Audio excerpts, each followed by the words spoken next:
On this episode of the podcast, we're releasing an interview that we did, myself and my colleague Merav Artzi, that we did with a friend of ours named Tara from Fire Tree Alchemy. Tara invited us both on to do a webinar to speak about the work we do in preparation for our upcoming plant medicine dieta in Ireland. It was a beautiful conversation. We shared a lot, and we thought it would be just a nice idea to release this to the public as a podcast. She invited us on. She's from Ireland. She does similar work. She works with plants, and so it was really a chance to share more about the work that myself and Merav do, what got us interested in this work, our training, our lives in the Amazon, where we learn these very particular indigenous wisdom traditions, sciences, technologies, and then eventually how we took that knowledge, which is really an experiential direct learning from plants and predominantly trees, through the medium of tobacco, which is considered a master, or even the master teacher plant. And then also how we've begun to take that work and really to act as bridges to the cultures that we ourselves come from, and that most of the people who we work with are coming from, predominantly the United States, Europe, those cultures, those traditions, and the wisdom of those traditions, the wisdom of the trees of those traditions, and how we were very much inspired by the Celtic tradition from the time that we spent in Ireland, and just the real similarities to the indigenous traditions that we learned from in the Amazon, and how there's so many similarities, and just some of the things we've learned along the way, what that process is like, what is that wisdom of the trees. We spoke a bit about the collective things that people in the West are dealing with. So it was a really beautiful conversation, I think very informative, and we hope you enjoy it. As always, if you're able to support this podcast, that's a really big help. Patreon's a really beautiful way. It's a website. You can sign up for as little as $1 a month. There's different tiers you can sign up for, and those tiers give you different things back. Things like early access to shows, bonus material, Q&As. As always, thank you very much to the people supporting that way. Thank you to the patrons. And if you're able to, thank you very much in advance. I really like the idea of a website like that because it very much works on this very ancient principle of reciprocity. So if you feel like you're gaining something from these episodes, that's a chance to give back. And then as well, kind of the idea of this interview was more information and preparation for our upcoming plant medicine diet in Ireland.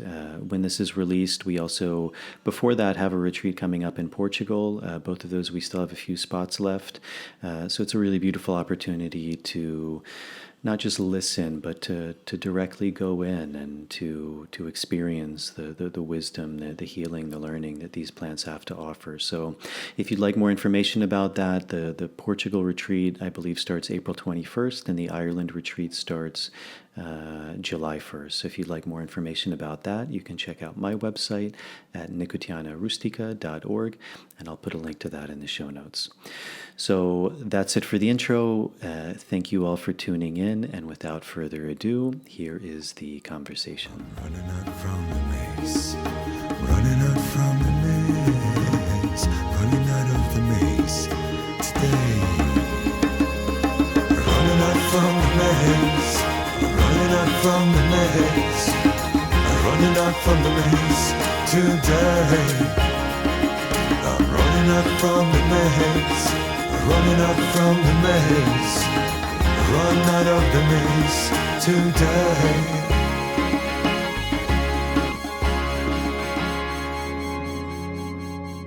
Hello everyone, and welcome. I'm sure there's going to be a few more folks joining us this evening, so bear with me as I just let people in as they come in for the first 5 minutes or so. And yeah, I'm just very grateful for everyone that's joining here for this discussion on the ancient healing power of tobacco and trees. And I'm also very, very grateful to Merav and Jason as well for joining us here today. It's a rare opportunity to get them both to speak with us live and to share about themselves, share about the trees, the process of dieta, as well as any questions that you may have. So just to give you a sense of the format, we're going to flow into a discussion and see how that goes naturally. But as a discussion unfolds, if you have any questions at all that you would like to bring, if you just please drop them in the chat box and then I'll pull them out as we can. We may have time for all of the questions, or we may have time for some of the questions. And some of your questions may already be covered as the conversation flows. But please feel free to pop that in the chat box. I won't really interact in the chat box very much myself, simply because I find it quite a distraction from actually just being here and present in the conversation. So yeah, I would maybe ask to keep it to questions as much as possible. That's much easier to keep on top of. So first of all, I'd just like to say, well, my name's Tara, and I'm a facilitator and alchemist. I'm born here in Ireland, but I also have Scottish ancestry as well. So I've spent time living here as well as in Scotland. And I have a real passion with plant and tree medicine, simply because it's part of this very soil that I'm sitting on right now, particularly the connection with trees. And we currently have only 2% of our native trees left here in Ireland, and so there's a real resurgence starting to happen on the native wisdom that lies with the trees, the strength of the people, and the strength of the language that lies with the trees as well.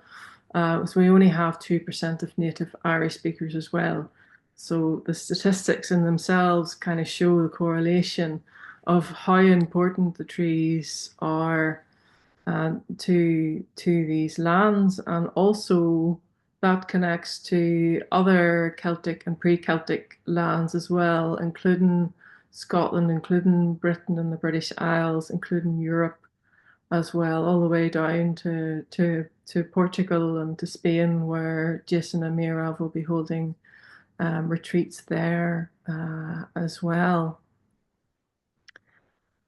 And it's something that is certainly waking up for a lot of people on this planet at this time, is their connection with nature and really coming into a more direct relationship with nature and nature as themselves as well, dissolving that sense of separation. And I have found on a personal level that dieta, along with meditation, has been the most direct ways that I have found to commune with medicines. And so I've taken time on my own as well to work with medicines from this land, as well as Amazonian medicines. So I would really love to hear more from Merav and Jason as well of what brought them to this work as well, coming both as well from very different backgrounds and working very directly with tobacco and trees in this way. And just before I let them introduce themselves, I just wanted to give thanks as well to Kathy Coyle, who really initiated this from the beginning of inviting Merav and Jason to bring this way of working to Ireland, where even if you just came to Ireland and sat with a tree, that would be very profound in itself.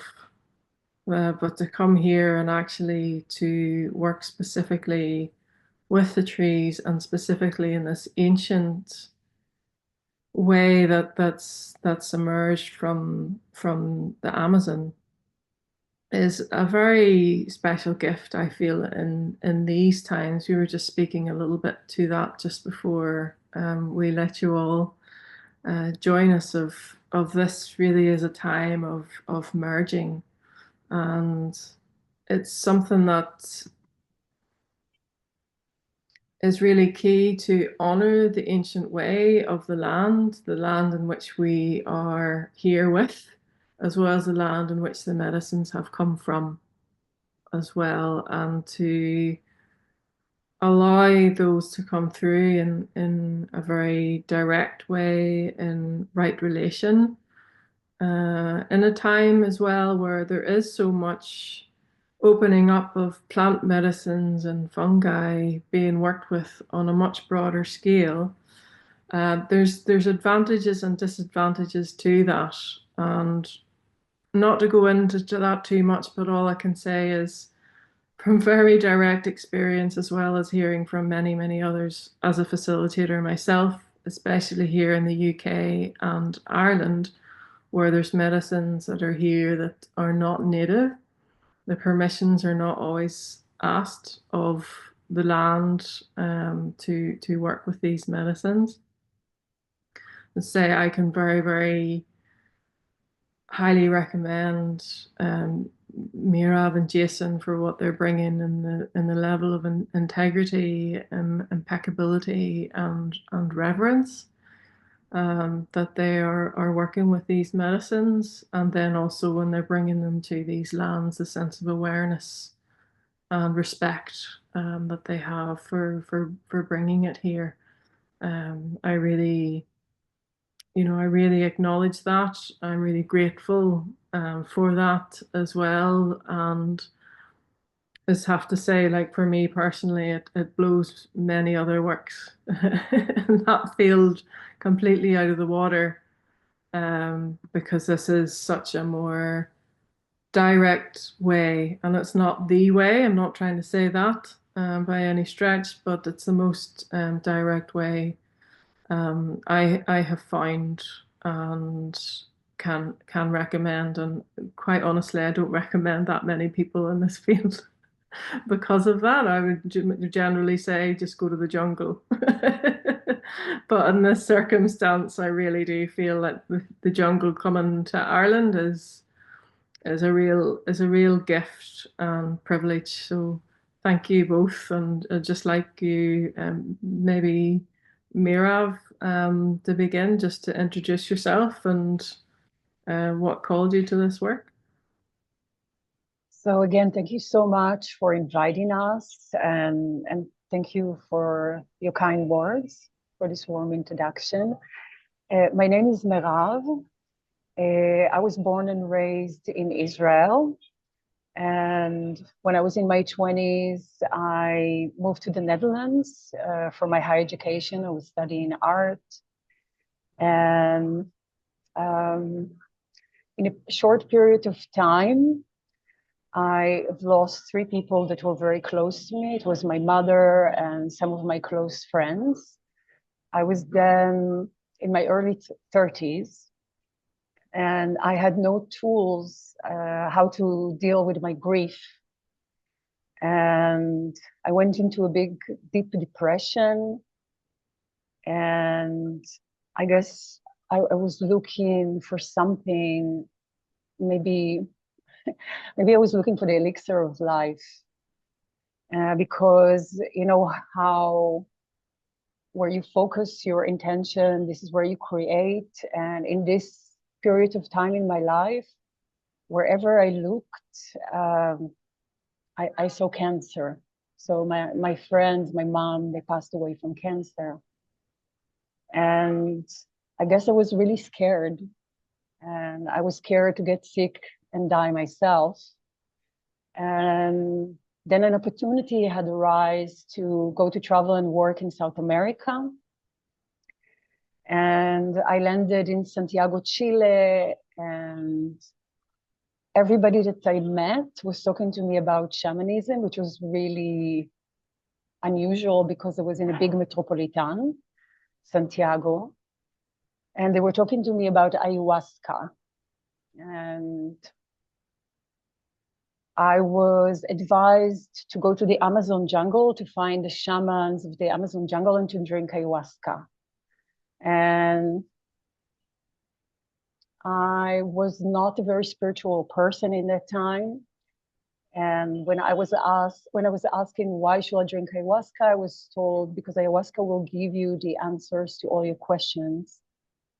And after a few weeks in Santiago, I decided, I was doing documentary in that time. I was deciding to travel to the Amazon jungle and to find answers to questions about life, about death, deep questions that were stirring inside of me. And I went to Iquitos, and this is where my journey had begun. I drank ayahuasca there, and ayahuasca had led me to tobacco and to my teacher, Ernesto, also the teacher of Jason. We are both part of a lineage that is called Mamancunawa, which is a lineage of tabaqueros and troncos from the word tree trunk. So people that work with tobacco and with the trees of the Amazon. And this experience, I cannot put words to it. I can only say that it really changed, it transformed my life.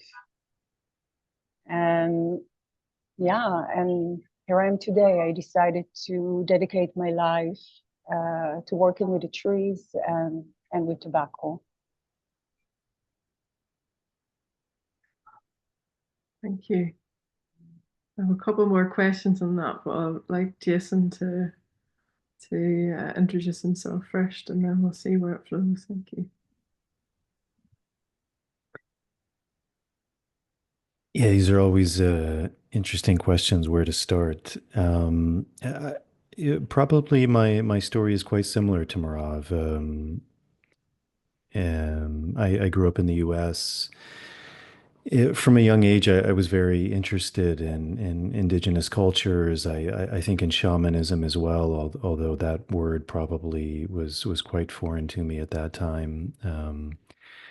But Native American spirituality, I used to spend a lot of time in the forest, and interestingly, even my great grandparents' land used to be a tobacco farm.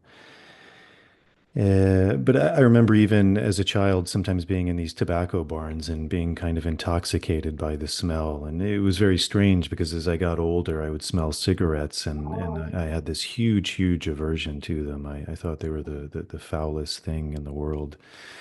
I remember my father would smoke in the car and I absolutely couldn't stand it. But I kind of a short story. I think I always just had a very deep longing for something that I felt my society couldn't provide me the answers to, and also in a way, I think it's very important. Even as we are coming to a place like Ireland, is I'm also extremely grateful for the place I come from. It's an amazing country and amazing history, and also to acknowledge that all of the directions, all of the four directions, have medicine, and so to really embody the medicine of where I was from, but also to realize that there was three other directions of medicine that I was very deeply interested in exploring. I think that also took me on a very big journey to the East, to kind of Eastern spirituality. I spent a number of years traveling around the world and doing different practices, and eventually I was led to the Amazon. As some people may be kind of familiar with this idea that I think on a deeper level I was very much called there, and I was very much called there by ayahuasca, similar to Merav. Um, a number of serendipitous events happened, and I ended up living there for over it's been over 10 years now, and a large majority of that time was at a large ayahuasca center where I worked with we worked primarily or only with a group of people called the Shipibo Kanibo people, and that was a big part of my training of learning to work with ayahuasca, and ayahuasca was very revelational for me. It really opened my eyes to something that I always felt existed in this world, but I had never found a tool that could experientially put me in touch with what I personally was looking for. I tried many different things, but that was really awesome in the true sense of that word. It filled me with awe.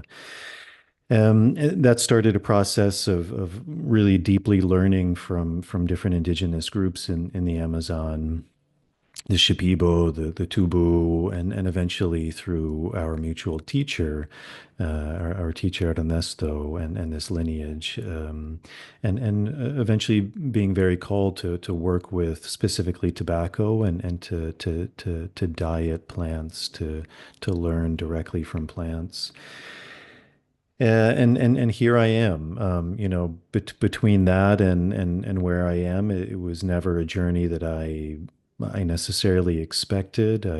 At a certain point when I was doing my own dieting process, I felt a very strong calling that I needed to serve medicine, and that was never anything because I had already been working at that point for a while in this ayahuasca center, and that was never something that really called me. It was always something quite personal for my own benefit. I never like envisioned myself giving medicine to someone else, but I had a very strong message that I needed to do that, and um, that ended up happening just very slowly, one person, another person here and there.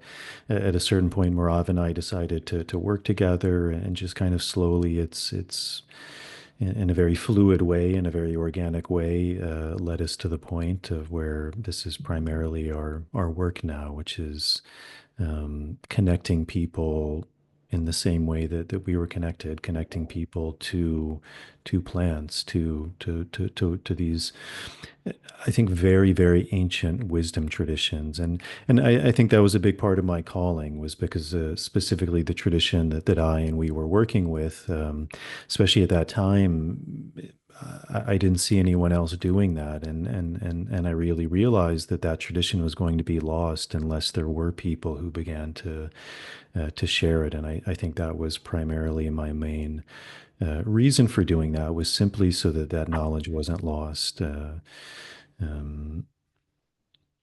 you know, if I didn't do it, who was going to do it? Because I didn't see other people doing it. So that's what we did, and then um, kind of condensing the story, but eventually, because it's a very particular technology, that originates in the Amazon rainforest, very directly connecting to plants, to the spirits of plants, to learn from them, to embody their wisdom. But at a certain point, because we also were not indigenous to the Amazon, and so we were very much gifted something. We were gifted a way of working, a technology, a root, a tradition, which we're, I think, very, very grateful for. But also then finding this way to connect people who may not go to the Amazon, or who may not feel that calling. I mean, there was something in us that was very much called to that very particular place in a very particular time. But that technology, and this is kind of the paradox of it, is it's very specific to that time, to that place. And yet at its essence, there's something very universal about it. And so also connecting to that universality. And I think Ireland specifically was really, um, I mean, first we ended up going to the US, and I think for me that was very profound, was seeing all of these trees that I was very familiar with, like Tara, you were before we started mentioning oak and these trees that I was very familiar with, but familiar with in a way of prior to my own initiatory experience with this. And so I was looking now at them through a very different lens of these very divine beings, these teacher spirits, and feeling this call to begin to connect to them, because also I didn't see anyone doing that. I think also that wisdom to a large degree had been lost. And so to kind of take this technology that we were working with and to connect to the trees of the lands that we're from, the lands of most of the people who we work are from, are American, European. Um, and so to bridge that, and I think it was also very serendipitous in this way, in the way so many of these things are, as we begin to do this work of seeing the connectivity of all things, that was also one of my teachers. That was very much actually both of my main teachers. That was both a part of their legends, their prophecies of that time, is that this day is the day of people who can bridge medicines, who can take these medicines to create something new, as they would say, to create a new Maloka, which is symbolic of a new earth, and to spread that wisdom. And so I think we're very much, whether we realize it on a deeper level or not, but I think that's very much our calling and what we're moving towards. I hope there was some semblance of thought through that. Yeah, thank you, Jason. There always like being on the limb, we've all got different threads that we're all bringing here, together with the three of us, but everybody here has threads as well that they're finding, and I feel like that's what you were both following. Maybe that's not what you would have, the terminology that you might have used, but like it's following that thread and following, like, how my experience has also been as this calling from this plant or this tree, that there's just this inner knowing and this pull towards, even when the logic doesn't have any clue of the why or the what or any of that. It's just so strong. And that's what I find. And you were talking as well about the bridge. Like that's what took me to the Amazon myself as well, was following that thread and with no idea why at the time of ayahuasca was calling me. And then ayahuasca also led to tobacco, as it seems to be the natural way. And it was very specific as well. I received from a grandfather, actually, grandfather Tata in the Amazon, was about this transmission of being a bridge between the lineages. And so that was my experience also when I was in the jungle, and that's where I met Jason as well, was at the Temple of Maya Light as well, all that time ago, and it's still very clear in my memories of being there as well, of coming with what was inside the inner wisdom from these traditions, as well as receiving from these traditions in the Amazon, and how they have very different ways, and yet there is that unity and unification that happens in really that, say, it's more than authentic to me. It's a devotional way of being with these plants and with these trees that many of us have forgotten. But it's in there. It's a remembering. So that's kind of what the questions that one of the questions I have to you both as well is, when someone feels that call and that pull with a particular plant, particularly here, whether it's tobacco and the trees, um, what would bring someone to consider coming into this process of dieta, and what does that entail?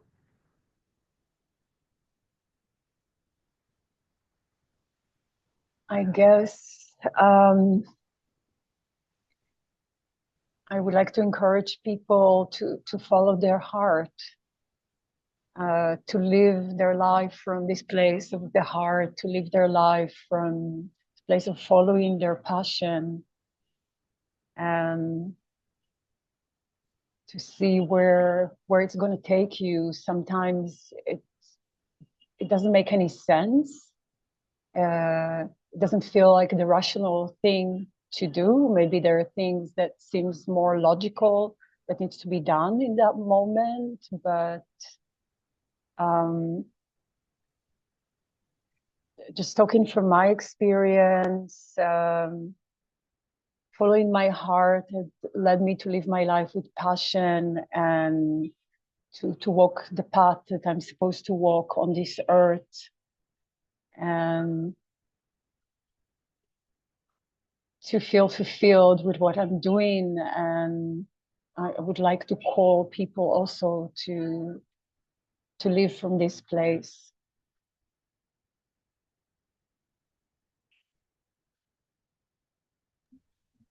Yeah, I don't think I have much to add to that. I think just to emphasize, these are paths very much of the heart. And I think that word you used is very beautiful, devotion. Ultimately, there's something that calls us to this work, and as Marav said, we may not understand it at the time, but it's really following through that. And one of the main, you use that word dieta, and if people aren't familiar, it's just kind of a ubiquitous word of usually going into a period of isolation, of fasting, and of working with usually one plant to experientially learn and to heal from that plant. Um, Tobacco is a plant that's considered a master plant, a teacher plant. In many traditions, it was the first plant. It was the primordial plant that God gave to humans so that humans could dream like God dreamt the universe into creation. And it's said that all plants have a connection to tobacco. So that's why we work with tobacco to deepen that connection so that whatever plant we're working with, we can connect in a much deeper way. For example, I'm drinking elder water right now. Uh, Anyone can drink that, but it's a much different experience if I was to drink that mixed with tobacco in isolation, in fasting, with someone who's connecting me in a very deep way to that plant so that I can really begin to learn from it. Um, so that's usually the as you said, there's many ways of learning. There's many paths, but this is it's a very ancient path and a path that's I think very tried and tested, and um, it's a path that will require a lot of, as they say in Spanish, pruebas, tests, challenges, and it's a very long path. Even for Merav and myself, it's a path that continues to unfold. It's continuing to deepen, to open. We're learning all of the time, and it's a life path, and it's a life path of being guided by the wisdom of these trees. And um, it's we kind of alluded this in the beginning, but that was one of the amazing things, or I guess as I was saying, after the US was also going to Ireland, and I think just being so inspired because in a lot of these indigenous stories, they say that humanity has been suffering for eons, and I think that's a very important way of looking at the world, because we often think that we live in this terrible time now and the earth is under fire and destruction and the politics is horrible and we're suffering in a way that no one else has ever suffered before. But these indigenous people are saying eons ago humans were suffering the same thing. We were the same. We've evolved some, and we probably haven't evolved that much. Um, but the essence of why we were suffering is because fundamentally we've forgotten who we are and where we come from. Um, and so these plants were really there to help us to reconnect to that. And so it's it's a beautiful path. It's an old path. Um, and as you said, it's one of many paths, but it's a very powerful path. And but I think to kind of get to your point, like what is the thing that calls someone? It's that heart's desire, and if that desire is there, then things will begin to unfold. Um, a lot of trials, a lot of tribulations, but a very deep beauty that begins to unfold with it.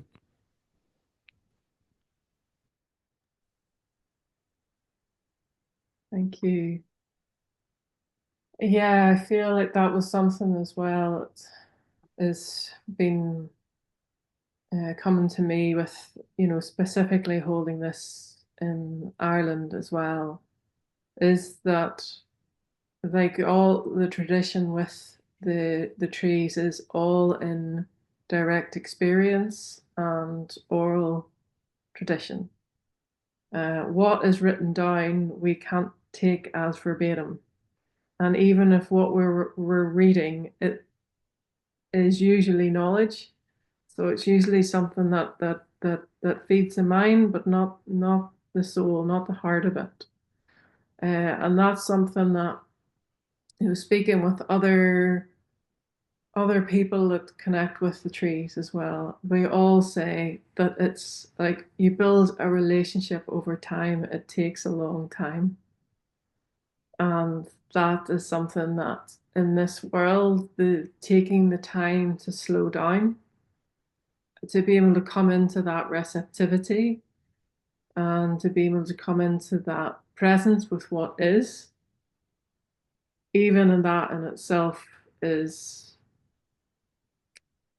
quite a turning of the tides that's going quite fast at the moment with the busyness of the mind, of technology, and so on. So I do feel there is a lot to be said about coming into these containers where the devices are gone, the distractions are gone. It's just you and these medicines.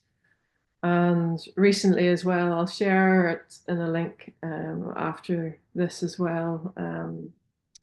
I always wondered myself about why is there such a strong connection with tobacco in Ireland? Like we would have clay pipes that would be in the soil. I was literally finding them last year when I was doing some organic farming. Like there's another wee part of a clay pipe. Like it's so steeped actually in the history of Ireland as well, even though it's not a plant from this land. So there's something about why tobacco, why these Amazonian trees are also wanting to come to this land and to other lands as well, of course, and to bring their medicine.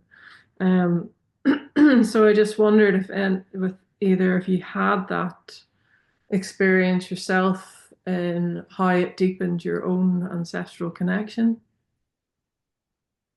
and healing, perhaps as well. Jason, you want to take this one? Yeah, sure, sure. Yeah, I don't know the history of tobacco in Ireland, but as I was saying in the U.S., I think one of the things we were really inspired by when we came to Ireland, kind of like I was saying in that Indigenous story, that we've forgotten who we are and where we come from. I mean, that's really speaking to something very primordial, and it's also speaking to something very, very pertinent, very, very prescient in all of us, which is we've kind of forgotten our home in a very literal sense, and I think especially a lot of Europeans Americans, but people more generally in the West. Like we've lost a lot of tradition, and I think one of the beautiful things about Ireland that we saw was there still was a lot of this wisdom, and it was very similar to the wisdom that we found in the Amazon. I mean, the Ogma language, that every letter is corresponding to a tree, and that tree has a medicinal property, it has a spiritual property, that people in Ireland still are weary of maybe doing certain things under a tree or at a certain time, or that you need to make offerings, or that there are fairies, there are maybe elves, and you need to ask permission. And these are Amazonian traditions. They're they're no different. It's the same. So, specifically in terms of tobacco in Ireland, I don't know, but I think one thing that more and more, I mean, we briefly mentioned this before we started, was these recent discoveries at the Khafre pyramid in Egypt, and time will tell whether that's true or not. But the preliminary data, if it is true, it's saying something like there's these eight cylindrical spiral pillars that descend under the pyramid that go something like 645 meters deep, that give way to these 80-meter in diameter cubic rooms, and the whole thing is something like 2 kilometers but below Khafre. I mean, if that's true, that's phenomenal, and that kind of thing rewrites history. And I think when people, we also we're even a bit disillusioned. Like we look at a photo of the pyramid and we're like, oh well, that's just the Great Pyramid of Giza. But if you really stand in front of that, I mean, you can experience that sense of awe, that sense of that history is perhaps much different than we've been taught. Merav and I have been very fortunate to have lived in Peru for a long time. When you stand at these megalithic structures, there's a very different energetics to them than anything that's built today. Interestingly, and again, if you talk to the indigenous people of the Amazon, or the Quechua people, the Aymara people, especially the Sabios, the really old people, and they're becoming more rare just because they're dying off, and younger people are forgetting things, but they speak of legends of ancient civilizations. I mean, the Andes is the Spanish way of saying Antis, and the Antis was allegedly a very ancient civilization. And you also had the Atla civilization, which you still find remnants of that today. It was the civilization that was closer to the water. Even in the Aztec, the Nuatla language is Nuatla, and Atla means of the water. And the Atla were considered another civilization. So in the Americas, you had the Atla and the Antis, the Atlantis, and whether we believe in that or not, you find these legends all over the world from these ancient peoples saying very similar things. Even in the Amazon, we tend to look at them as very primitive hunter-gatherers, but how do they have this technology? Because this is a technology. It's a very advanced technology, not only of being able to heal the self, but literally to traverse the universe, to go to different star systems, to be in different dimensionalities, often things that are far beyond our wildest dreams. And yet this was a technology that allowed people to do that. Was that something of very primitive hunter-gatherer people? Maybe, but it certainly gives more credence to their own stories, which say they did come from a very ancient, advanced civilization. The only reason I'm bringing that up is because I'll give an example. There's a group of people called the Tubu people in the Colombian Amazon, and one of them is a teacher of mine. His name and title is Amika. They have a lot of stories, so I'll keep this a very, very condensed version. But that was the part of that story that I was saying, that eons ago humans were suffering, and from their legend, very specifically, this higher intelligence, these star beings, specifically from the star system Sirius, they would say descended the 12 dimensions of time and space in a primordial anaconda canoe. And on that canoe, they brought with them all of these sacred plants. The first plant in that canoe being tobacco. You had tobacco in its various forms. You had coca. You had the plants of the heart, or the plants of this earth, which would be things like mushrooms, huachumo, San Pedro, peyote. You had borrachero, which is toei or datura, a plant that they would say taught you how to become a doctor. And then in the other end of that, they had what were called the queens of knowledge, plants like yopo, ayahuasca, and jemaru. And jemaru is marijuana. That's very interesting because marijuana, from our knowledge, is not indigenous to the Amazon, and yet they work with it. They have a reverence for it. And yet, up until recently, that plant shouldn't have existed there. So why was it in their cosmovision? Why was it in their history?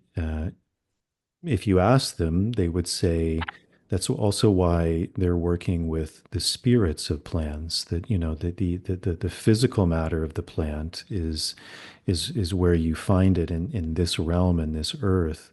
But the spirit of the plant ultimately you can connect with even if you don't have access to the physical plant. So they were working, they would say, with the spirit of that plant. So the reason I bring that up is because it's a very different cosmovision. It's a very different way of working. They're also working in realms where time and space are not necessarily the way we view time and space.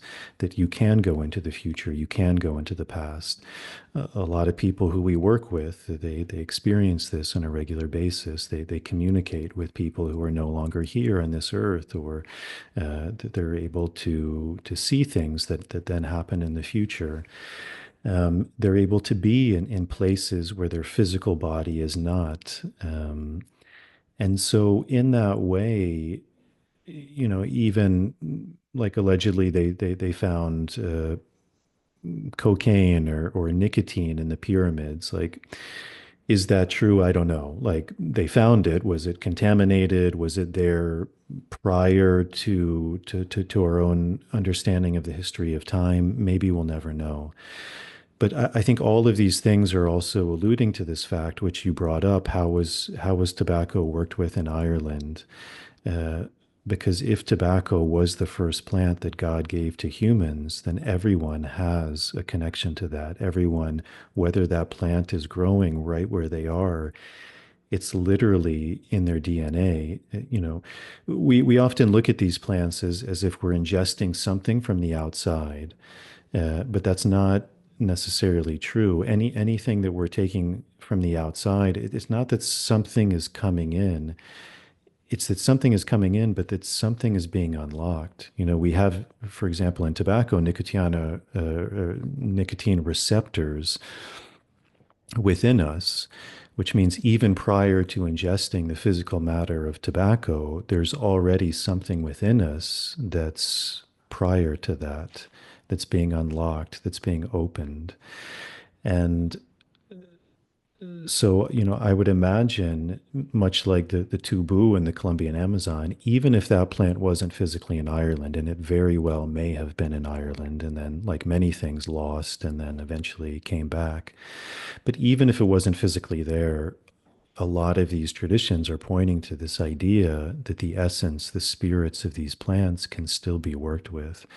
And if it is connected with, then there is going to be a devotional aspect to it. There is going to be a reverence to it. Um, I don't usually do this because I have access to tobacco, but if I didn't, I would take my pipe and I would put some other plant in there and I would smoke it and I would still connect to the spirit of tobacco. Um, so that's what maybe I would say to to answer your question.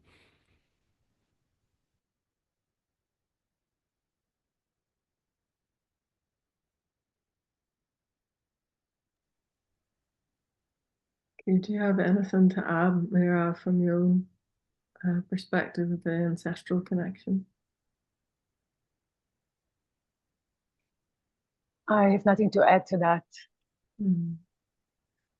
Well, just realizing as well, like Jason had mentioned, that you're just sitting there in Cairo as well, and I'm sitting here in the Mourne Mountains in Ireland, so there's quite a, a connection happening.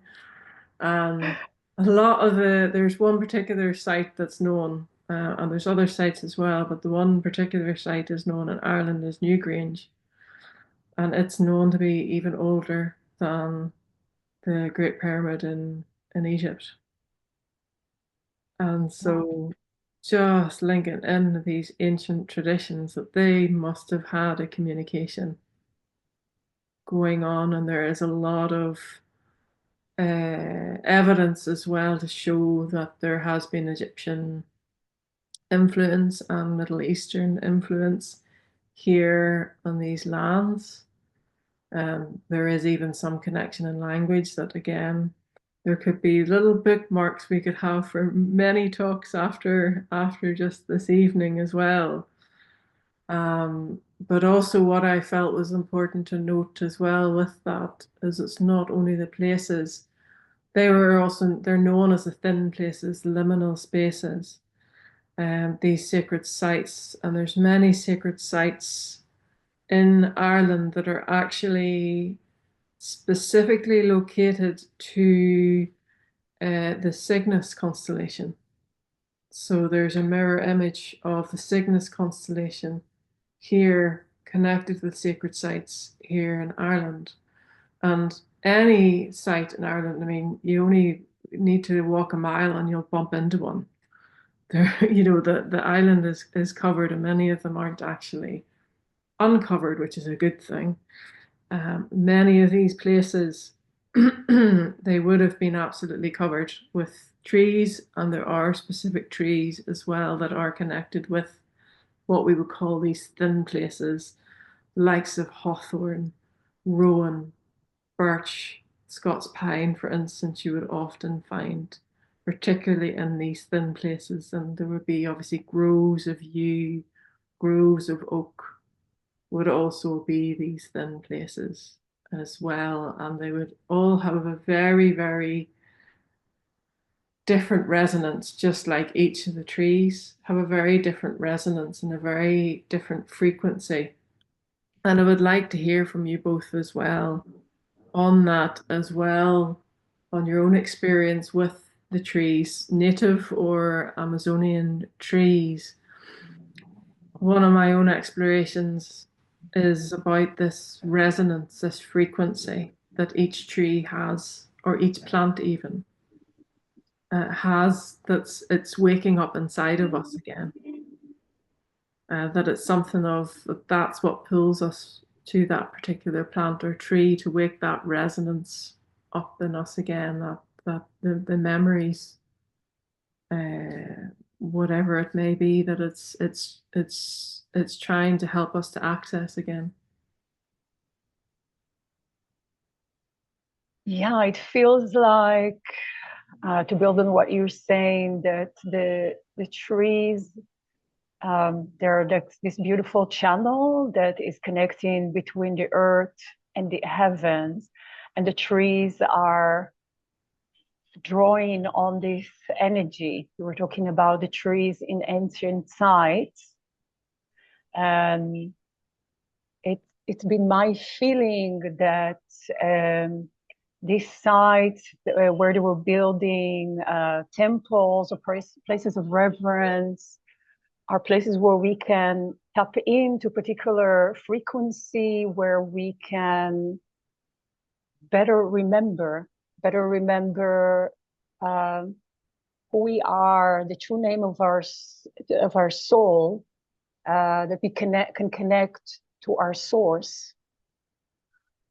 And it feels like the trees, they embody these energies and this memory.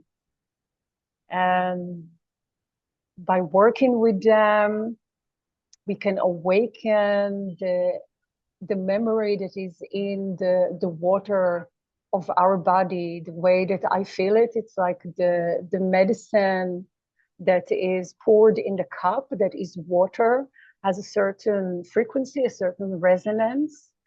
And this high frequency is mixing with the water of our body. We are 70% water.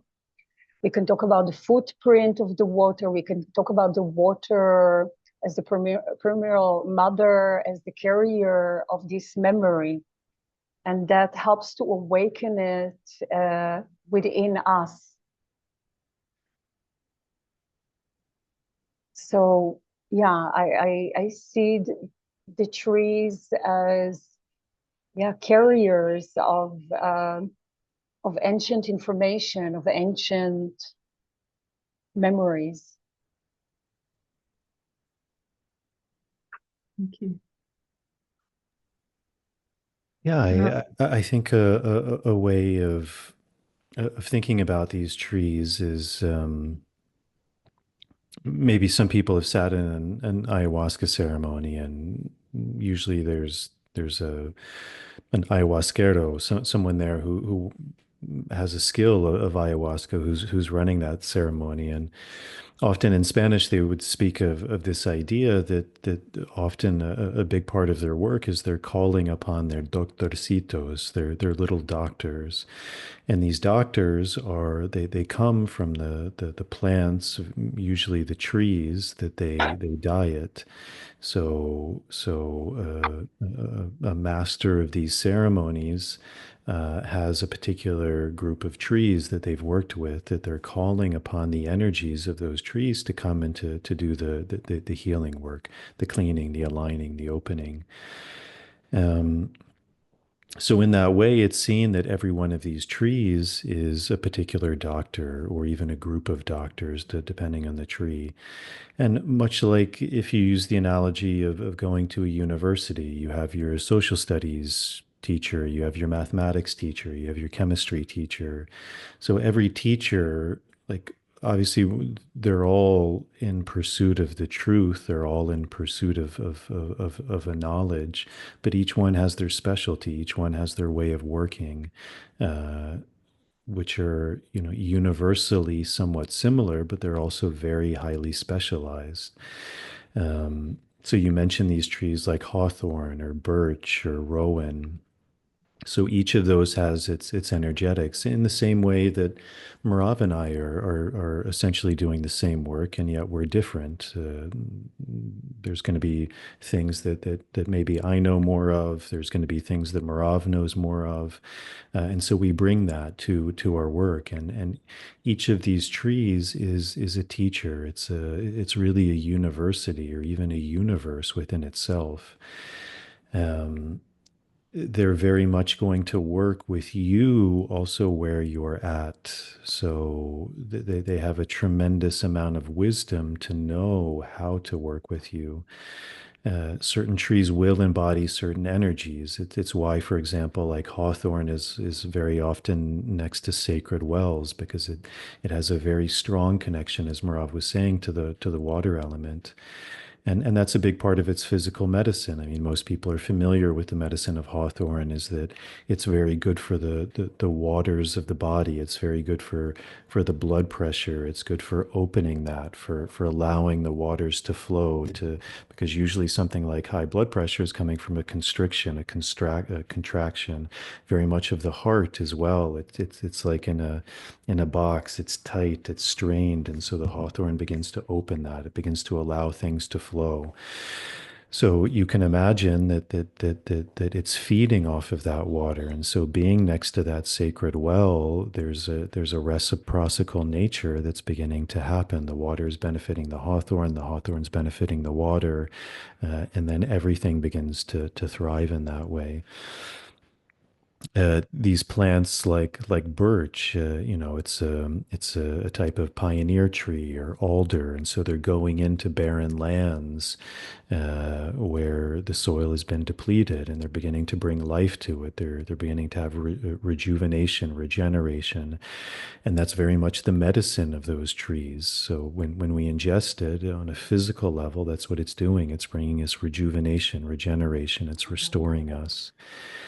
And then usually the physical properties are also correlated to more of the energetic properties of the tree.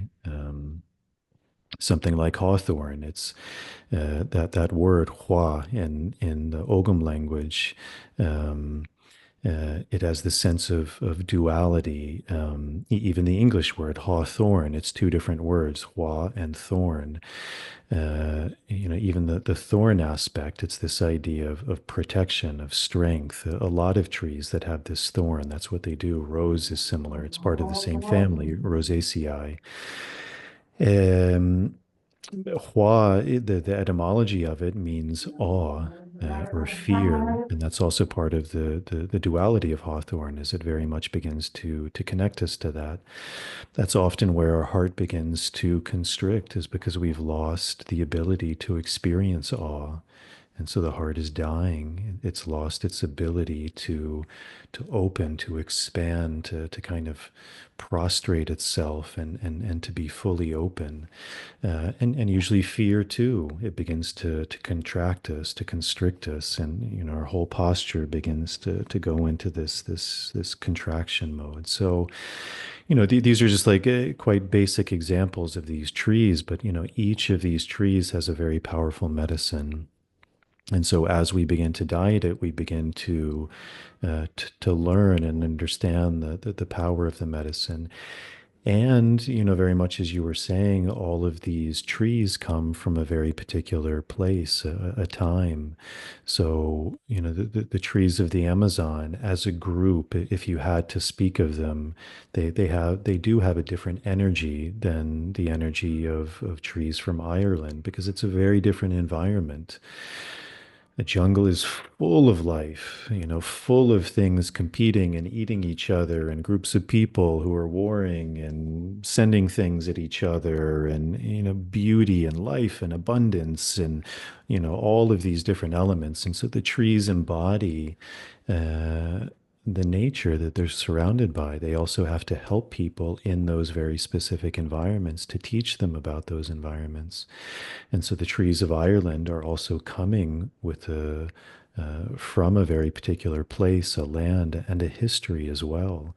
And we I think you kind of mentioned in the beginning, like what is the difference of dieting these trees? Well, that's a big part of it, and that is a benefit of dieting trees that are more local to where we're from, because there's an energetic imprint in those trees, which is also reconnecting us. Some of for example, the Irish people that we've given diets to, it's reconnecting them to their own roots, to their own Celtic roots, to be able to understand that more, because that is who they are, that is in their DNA. And so it's reawakening that, it's connecting them in a deeper way to that knowledge, to their own ancestry, because they're much closer to that. It's more of who they are. And yet at the same time, there is a universal knowledge. So even if I'm going to the Amazon and I'm dieting Shibuwaku or Bejako Caspi, these Amazonian trees, we're still connecting to them, because the knowledge is still universal. These Amazonian trees are amazing. They've been truly gifts for Merav and myself. They've taught us a tremendous amount. So, that's why it's hard to compare them. But just to say that obviously the trees of where you're coming from are going to have a specific resonance. And it's something that you can really begin to then work with. It's not something that exists somewhere else. It's like you can actually see the tree. You can begin to understand it. And that begins to teach you a lot as well. It's not just something that exists in name, it's something that actually exists in form. And by being with the form, you also deeply begin to learn from it. Because each of these trees, they're very different in form, and there's a lot of knowledge there. There's a lot of knowledge in really beginning to sit with that, to see how they teach. You mentioned oak, like that's sitting with an oak is going to teach you in a different way than sitting with a different tree will teach you. Thank you. It's yeah, I feel like uh, there's a deep grief and deep longing that I meet in myself, as well as others with Irish heritage across the world. As a theme that I find of this, there's always this, like I say, this longing towards knowing what this is. And some of what I'm feeling towards that is that many people will think of Ireland as these like long, rolling green hills and everything else. That's what it looks like now, unfortunately. But the majority of this island, like now we're talking 98% of this island was once covered in trees. And it was mostly actually what we would call the Irish rainforest, the Celtic rainforest, if you will. And that's also in the west, along Scotland, in Wales, and the south of England as well. And there is now a movement starting to happen. There's a book, an lovely man down there in Cork, that talks about the wild Atlantic rainforest. So it's just to give you a sense of how our landscape is completely not what it was. And so any connection to the trees and any restoration of the trees is really vital in this time. And it is starting to happen as well in Scotland and England and Wales as well. I was very grateful as well to have spent some time in Romania, where they still have some wild forests there as well. And that was a completely different experience, similar to being in the Amazon, where you obviously right in the middle of this forest, you're like, there are wolves, there are bears. There is a level of awareness there that I feel has turned to apathy for many people that don't have that real presence of other predators that are amongst us, and to have that awareness, I feel is something that has dulled us down. And I feel that dumbing down, there's also, like with the apathy, as I say, but also a lot of grief, especially with where we are on this planet right now.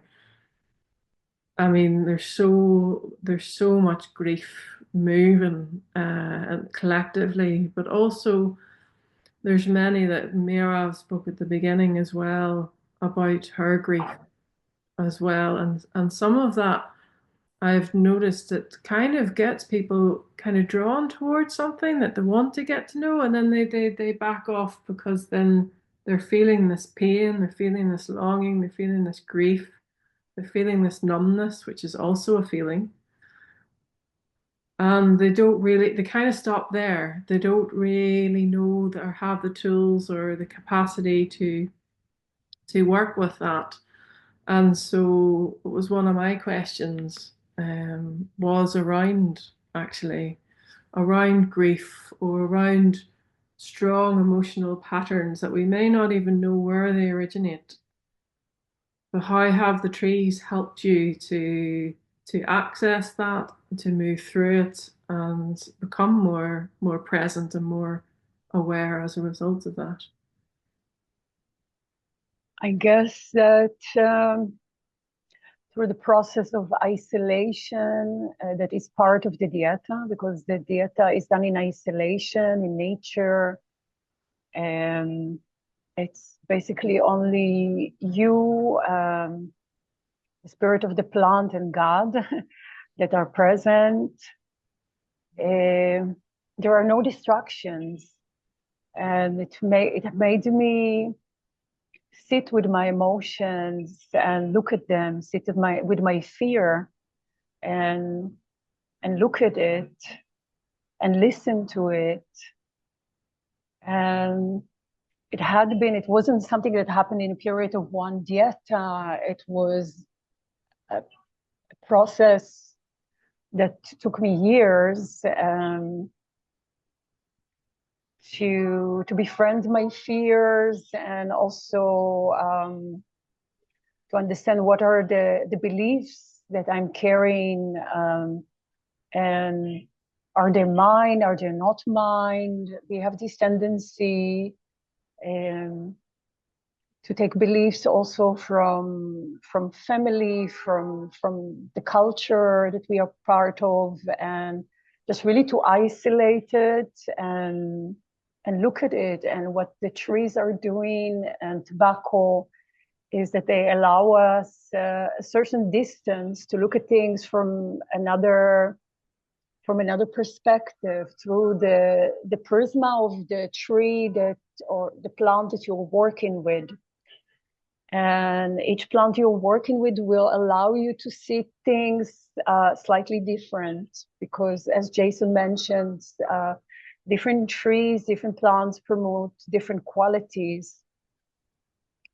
And they also allow you to look at things from a higher perspective without emotionally identifying with it so deeply.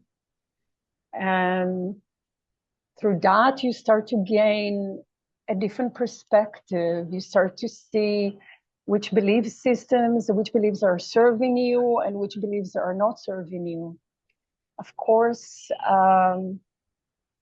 the plant spirits, although they are so loving and magnificent and so wise, they cannot do the work for us. We have to take all this insight that we received in the diet and do the work of implementing it step by step into our lives.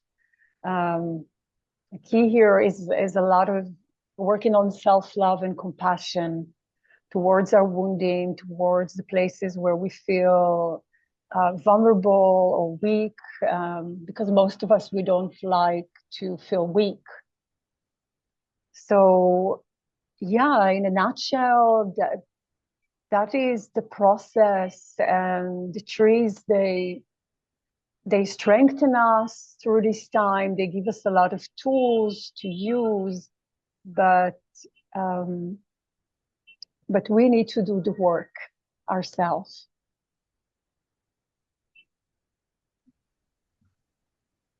Yeah, I think as you were mentioning, it's always one of the dilemmas that, like, as we evolve, we tend to look for things like safety, for comfort. And in the West, I'm coming from Europe right now.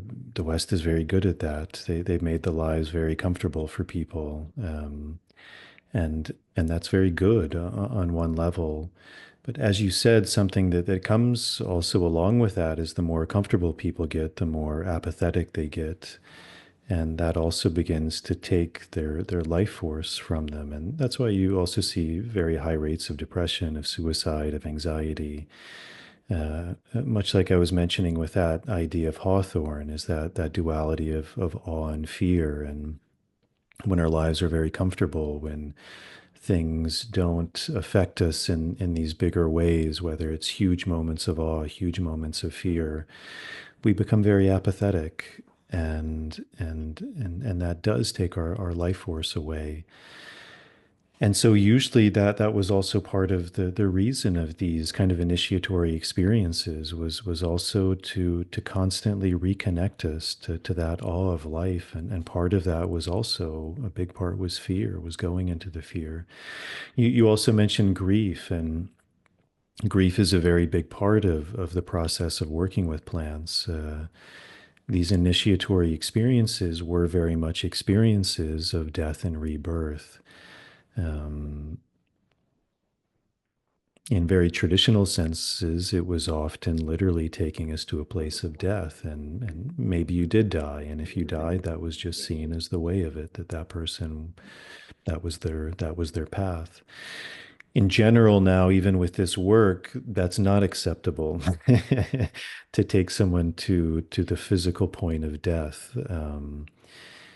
You would lose your license for that, but it's just a very different way of working. But you also lose something from that. You lose the intensity from that. Um, but even not necessarily on a physical level, but whether we realize it or not, when we're doing these initiatory experiences, we are trying to be reborn. That's why someone is coming to it, is because there's parts of them that they want to die off. They want to change. They want to stand in new shoes. They want to have neurogenesis, neuroplasticity. They want their world to see the world in new ways, to be anew, to be reborn.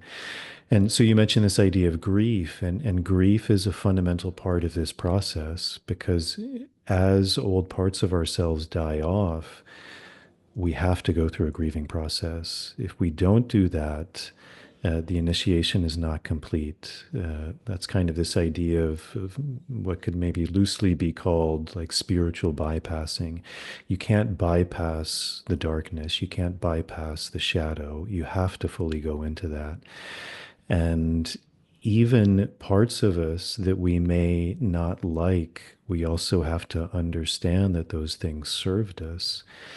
And if we realize that those served us, we have to have grief to leave those behind. We have to recognize that they did serve us and that at some point in our lives, they were very useful and precious.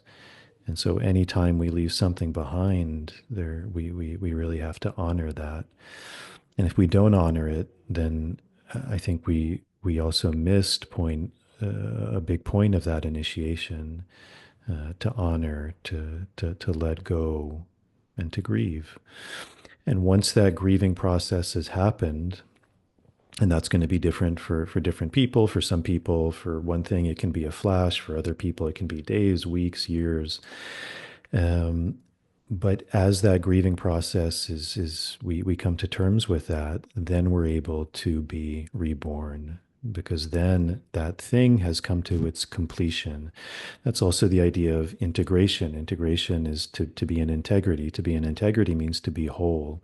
The only way we can be in whole is to come to terms with all of those different aspects of ourselves. And through that grieving process, we can fully let something go so that we can truly step into something new. It's very similar to when you buy new clothes, like or clothes is probably the easiest example, but eventually, if you just keep buying new clothes, your closet is going to be full. And so you have to leave something behind. And that's very much part of this work. If we don't do that, if we just keep putting more and more things in, the closet becomes full, it becomes heavy, it becomes baggage, it becomes a weight on us.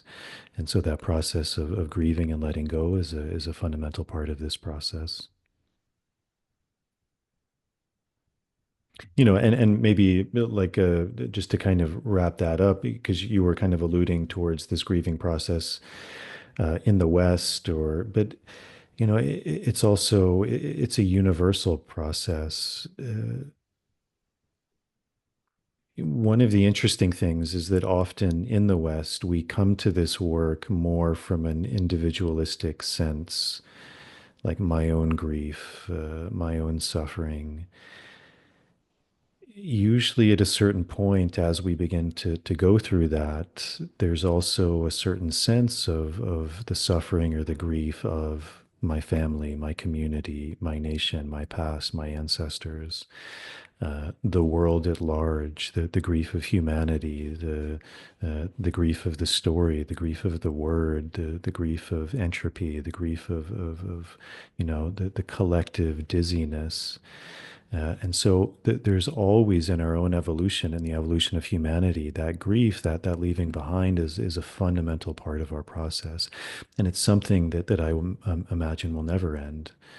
Because if grief ends, then there's no moving forward. So as long as we want to move forward, grief is something we constantly have to be willing to go into.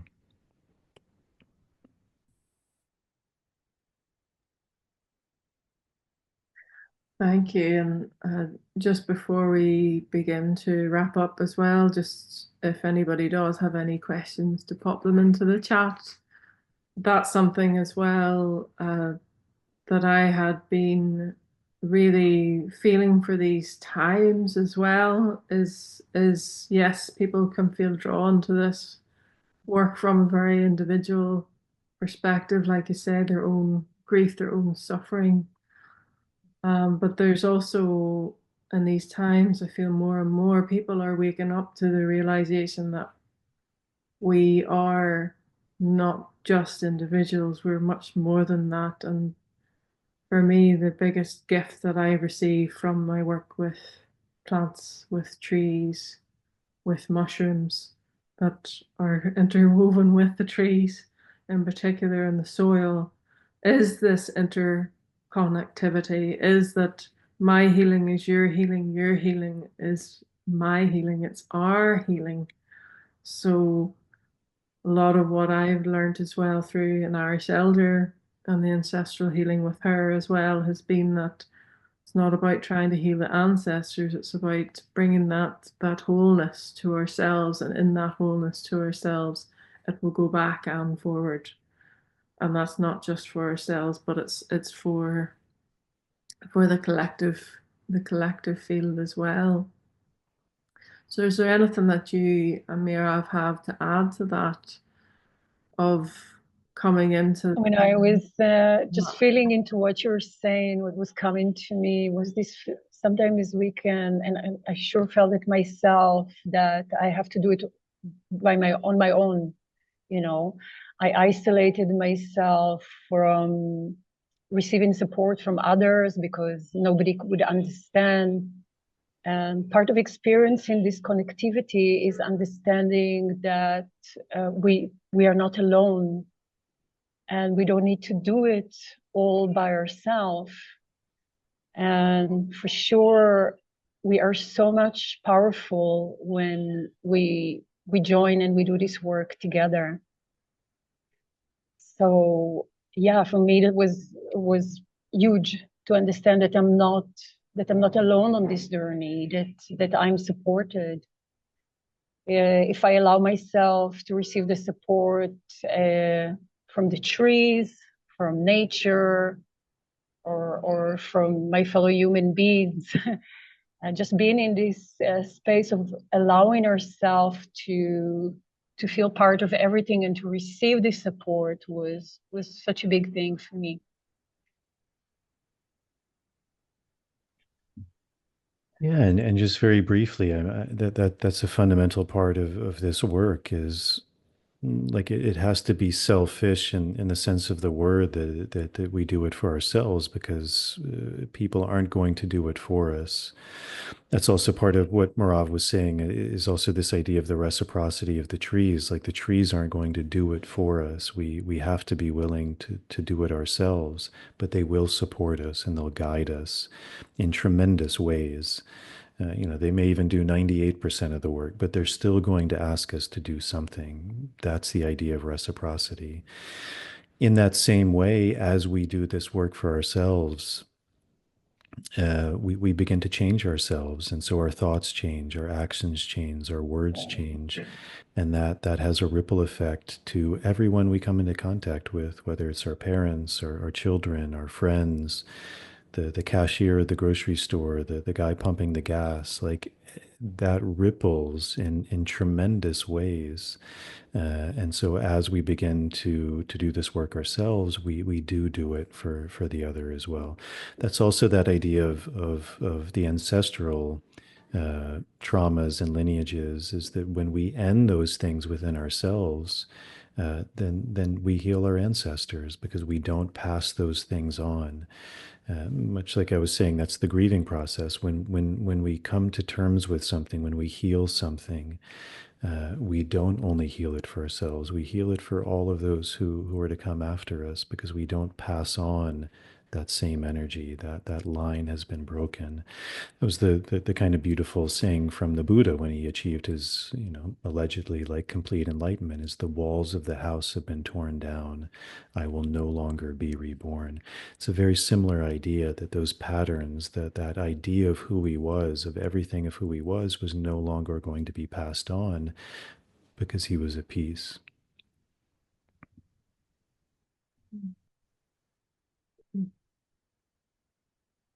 One question from Nick, about, I might be able to answer to a little bit of this as well, but I'd like to hear from you both as well, specifically on dieta. is more, are there certain seasons particularly better than others to drink specific trees in this part of Europe or the UK?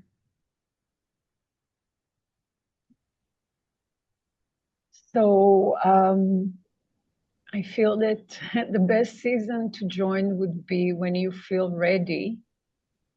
And this is a challenging process. So you need to feel that you're actually ready, and you need to understand your motivation to do this work. Because as Jason mentioned before, there would be prohibits, there will be challenges. You will be challenged. And the spirit of the plant, your higher self, will ask you, like, what am I doing here? Why am I doing this? So you need to be clear to yourself that you're willing to take this commitment.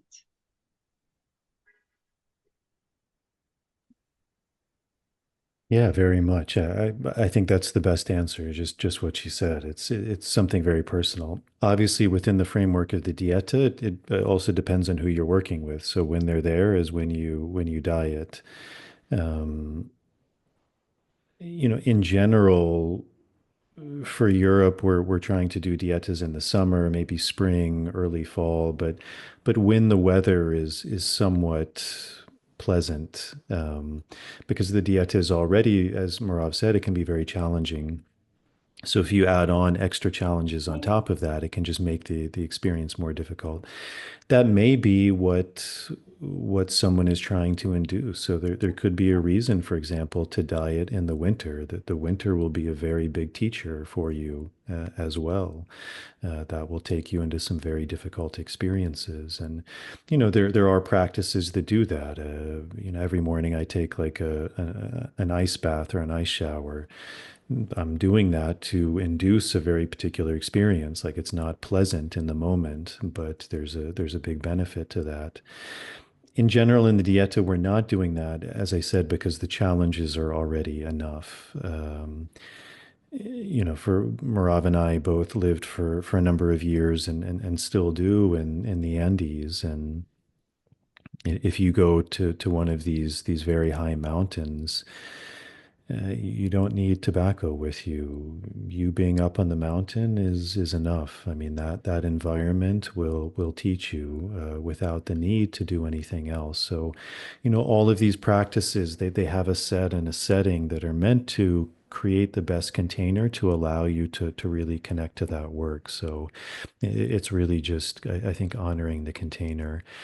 One other thing, because we are working with trees, obviously the tree you're working with, there could be a benefit to working in certain seasons. So if you're working, we keep using the tree, the example of hawthorn, maybe in May when the flowers begin to come out, that's when you want to diet it because you can directly work with the flowers. But ultimately these things can be preserved, and so whenever you feel called to do the dieta, then you can do it. But yeah, I would say that's probably the easiest answer. And thank you. Yes, and I would say that certainly every tree has its own season as well, where it's stronger. There isn't a tree calendar. Sorry, not popular belief, but there isn't a tree calendar per se. The trees are stronger at different times. Sometimes they're flowering, sometimes they're fruiting. So there's all of that, but I do really feel like what you were both saying is when you feel cold, and also the process is challenging enough, but also generally the trees are at their strongest in the spring or summertime, depending on the tree, of course. And it's interesting here as well, like in Ireland, it's like, well, it's September, October time when Liberty caps start to come up. It's October, November time and Amanita starts to come up. So there may be indications from nature as well of when to work with particular beings. Right now, as nettle is starting to pop up, so I'm very very excited for nettle season. Um, And there's one question, we might not be able to get through them all, but there was one question in regards to the dietas done with Maestro and Ernesto carry over to the apprenticeship that you run. I'm sorry, can you repeat that? I have a little bit of noise here. Sure, it was around, it was from Julian about the dietas with Maestro Ernesto. Do they carry over to the apprenticeships that you run? If I hear you correctly, I'm not sure, but we follow the traditions that we learned by our teacher Ernesto, and we work in a similar manner. And we offer a program of apprenticeship in the same way that more or less that we were trained. And that process leads to the possibility to serve tobacco and trees after that. So we work within the same lineage and we practice the same tradition as Ernesto does with his students. And in general, yes. If someone had dieted with Ernesto and then they come to diet with us, those diets would carry over. Um, Almost always the answer would be yes. I mean, we have a huge faith in him, so I would imagine as long as the diets were done well and properly, that they would carry over fine. Yes. And so somebody was asking about, as facilitators, how do you help protect dieta participants from your own triggers and your own misconceptions? We do the best that we can to switch. Like at least I speak to myself. I kind of switch myself off and just trying to be in a space of deep listening and trying the best that I can to connect to the person that I'm sitting with, the fact that we've been through several diets ourselves and we are doing it for some years now, can help us to relate to people that are dieting, because for most of it, the challenges are similar, which allows us to relate. Yeah, we just try to put our own opinions, personal life, to keep them outside of the workspace. And use our experience from our diets and what we've learned in the years that we are working to be in service to the dieters in the best way we can. That's my intention. And essentially, our role is to connect people to the wisdom of the trees, and so it's primarily the trees that you're always connecting with, and it's our job to forge that connection. We do speak a lot with each person, but as Merav said, or maybe she didn't say this, but what she's alluding to is that when we're speaking with you, essentially what we're doing is helping mainly to interpret the dreams that you're having. That's fundamentally how we connect to the spirits of the trees. So in the dreams, it's not so much about us. If you imagine someone's translating my words to Spanish, like in general, their worldview isn't going to come so much in. Remove someone's worldview from how they translate, but in general, it's a fairly direct translation, and so that's essentially what we're doing is trying to translate the dreams to the person, and that language is something that we learn from our teacher and predominantly from our direct experience from our own process, and then our process through working with many people. So it's a language that we become more and more familiar with, and we're trying to teach that. The trees are the ones who are teaching you, and so that knowledge is coming to you in the dream space, and what you learn from that is very direct from yourself. So also as Merav said, like always, we do the best we can. I'm sure things can come up, but in general, it's a fairly straightforward process, and simply in that our role is to help to interpret the language of the trees. Yeah, we are functioning as a bridge between the worlds, as guides. So we translate and give context to what is happening in the dieta. And because the tobacco is a dreaming plant, there are people dream a lot, and this is mainly what we discuss in our meetings with the dieters.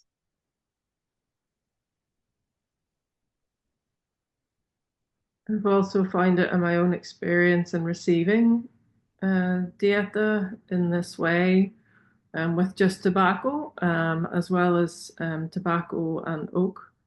That as a participant, that is also a facilitator in other times as well. That I find it the least intrusive, shall I say, and the most quiet in terms of the external noise or input, compared to other dietas that have taken place either here or in the jungle as well. Some of that I attribute to the way that Merav and Jason are working, but also with the tobacco itself as well as the bridge, because it has such a clearing and grounding medicine that it's bringing as well, compared to my experience with ayahuasca, for instance, which is just a completely a different world. And so some people that are coming from that place of having experience in ayahuasca ceremonies, or diets that are with ayahuasca or have ayahuasca ceremonies within the diets as well, I can tell you now it's night and day, the difference between them. Yes, it's very true. Yeah, it is like night and day, because tobacco is it's so grounding, and the movement is from without inward. So the tobacco wants to help us to collect fragrance of our soul. So it's as if issues that are not processed in our life, let's say as a result of a trauma, are leaving some parts of us stuck in the past, and tobacco wants to help us to come back, to retrieve fragments of the soul, so we can be whole and healed and present in the moment where everything happens. Everything happens in the present. Everything happens right now. And ayahuasca, it says in the jungle, it is the only plant that helps you to travel to 10 different dimensions. So there's a lot of astral traveling that is happening, which is a different type of movement. So yeah, the diets of the tobacco are very grounding and nourishing, and helping us to retrieve our strength and to go back to balance, to find balance in our walk in life. And it's also part of the art of I think any kind of work, but for sure in this work is if I was to tell someone this is what it is, or this is how you should be, even if I was objectively right, that wouldn't be very powerful for the person, much more powerful when they find it themselves. So my job is to help them to connect to that truth, to that wisdom, so that they can find it for themselves. Because then it's theirs, it's not mine. You know, if I'm teaching someone something that's mine, it may resonate with them, but it's ultimately not going to serve them in as deep a sense of as if they find that for themselves. So that's what we're trying to do. Just before we wrap up, do you have any further to add, either of you, or anything specific you would like to say about the upcoming dietas in Portugal or Ireland? I want to say that this is it's a beautiful opportunity for us to connect with the elements and with the trees, and especially in this time in the world, which I feel it's such a potent time.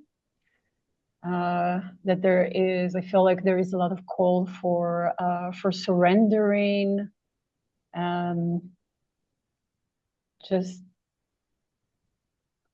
removing ourselves, our stories, so we can receive, so we can walk our path with joy, with passion. So I'm very excited. I already in our last retreat in February, we felt this shift, and we felt how these shifts that are happening now in the world are affecting for the good the work that is happening with the trees.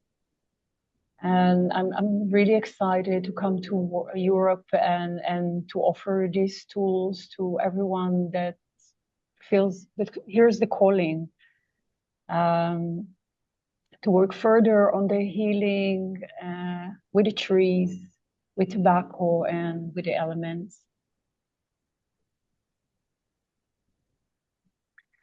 Yeah, and just to briefly, it looks like there was one last question from someone named Juliet. Are there ways to build a relationship with a tree through smaller practices without a full dieta? Absolutely. There's many ways to connect to nature, to wisdom. Um, I think the best thing you can do is to spend time with that tree, to really be with it, to learn its medicine, whether you're learning it from an herbalist or from an herbal book or from an elder, from a grandmother who knows that medicine, to just to begin to, as Merav said in the beginning, to put your heart into it. Your heart's intention will ultimately be fulfilled. So if you have a desire to build a practice with a tree, start. You've already started. You have that intention, and learn. You know, the way we're working is it's a very direct way to connect in a very deep way to the essence of a tree, but it's also not for everyone. Um, there's many ways of doing this work. You can make a tea from the tree and drink it, and you know many people are very sensitive, very intuitive, and they may begin to also understand to take it before you sleep, and maybe the tree comes to you in your dream space. But the main thing is just to have that intention, and ultimately one day that may also lead you to a dieta to deepen that relationship. And you may not need a dieta. Like there are many people who do have their own ways of developing relationships to these trees. And yet, you know, at the same time, when you look at these traditions all over the world, that's why that knowledge was there, is because it was seen that there was a very particular technology to understand things in a much deeper and different way. And so I think there's a lot of wisdom and knowledge that's there if people are desiring to discover that. But yeah, and thank you, Tara. Thank you for organizing this, Thank and you. thank you for everyone for participating. There it sounds like there may be people listening who aren't visible, but I think also this will be available online through a link for people who want to revisit it or who weren't present. But yeah, just thank you everyone for coming, and thank you very much, Tara, for participating, and thank you, Merav. I will see you very soon. Yeah, thank you all. Thank you, everyone. And yes, I'll be following up with an email with a link to this recording, as well as the information on the dietas that are coming up in Ireland in July. So thank you so much. It's been a real pleasure to share with you, Mirav and Jason, and everyone that's here and everyone that's joining in another time. Thank you Yeah, so it was my much. pleasure. Have a good night. You too. Take care. Bye for Thanks now. so much. Thanks so much, Tara. Thank you, everyone. Bye. All right, everyone. That's it. I hope you enjoyed that conversation. It was a pleasure for us to come on and share. Thank you again to Tara for organizing this. I think that's it. Again, if you resonated with that conversation and you'd like to work with myself and Merav, we have 2 upcoming plant medicine dietas, one in Portugal, April 21st, and the next one is in Ireland, July 1st, I believe. More information, you can find that out on my website, which is nicotianarustica.org, and I'll put a link to that in the show notes. Thank you all for tuning in. Thank you for the support. As always, if you're able to support this podcast, Patreon's a really beautiful way. You can sign up for as little as $1 a month. There's different tiers you can sign up for. Those tiers also give you different things back, things like early access to shows, bonus material, Q&As. Thank you very much, as always, to the people supporting that way. It's a tremendous help. And if you're able to, thank you very much in advance. If you're not able to, as always, helping with the algorithms is a really big help. So if you're viewing this on YouTube or Rumble, hitting the subscribe button, turning on the notification bell, liking the video, and if you're listening to this on Apple Podcast or Spotify, leaving a starred rating and a short review. So that's it. Again, I hope this finds you all well. Thank you all for tuning in. Thank you all for the support, and I will see you all on the next episode.